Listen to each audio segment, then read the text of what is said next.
Johnny Cuba had dropped anchor, waiting till he wasn't seen. Nobody in sight. That's what I like. Time to slip in closer to port and meet my business pals. Johnny Cuba's idea of a business pal was, like himself, a gangster.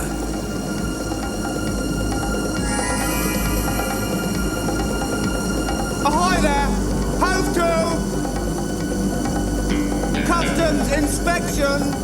You are within port limits. I'm coming aboard.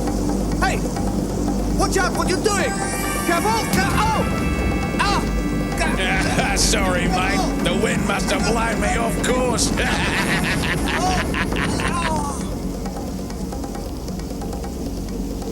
Zebedee was out, as he'd been told, looking for ships or steamers, even fishing boats that might need a tow.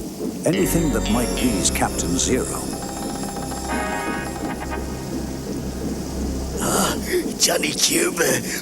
Oh dear. Well. Captain Zero's little Zibby. Hello, Johnny.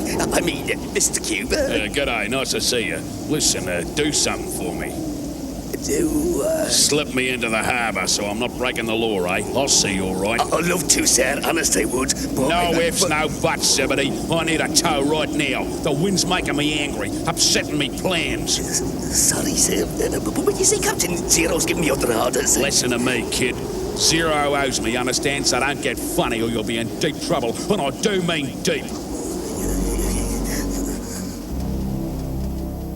The gangster told Zebedee to tow him to the old docks that hadn't been used for years, where he'd arranged to meet his criminal friends. I don't like it here, and it's out of bounds to shipping. Too bad. Now I need coal right away, and be quick about it or I'll break your stack. You mean stealers? Did I say steal? Just get it when nobody's looking. Yes, sir. Right away, sir. And don't try anything fancy, or you'll find yourself at the bottom of the harbour with cement in your hold. Zebedee was now in a terrible situation.